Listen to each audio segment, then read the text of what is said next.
আমি প্রবাসী ব্যাংক থেকে লোন নিয়ে বিল্ডিং করতে চাই, এটা করা যাবে কি না? বিষয়টা আমার জানা খুব দরকার। আপনি কি প্রবাসী ব্যাংক থেকে নেবেন, না দেশি ব্যাংক থেকে নেবেন, না অন্য কোন নামের ব্যাংক থেকে নেবেন, সেটা বিষয় না। বিষয় হলো সুদভিত্তিক লোন নিলে সেটা হারাম। কোন ব্যাংক থেকে নিচ্ছেন সেটা ম্যাটার না। ব্যাংক থেকে যদি সুদভিত্তিক লোন নেন সেটা কি হারাম।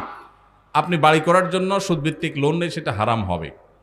প্রয়োজনে আপনি ভাড়া বাড়িতে থাকবেন, কুড়ের ঘরে থাকবেন, কিন্তু হারামে জড়াবেন না। আল্লাহ আমাদেরকে বুঝদান করুক। বেশিরভাগ গ্রামে শহরে এখন মানুষ কথায় কথায় সুদের কারবার করে। সুদ যে কত ভয়াবহ!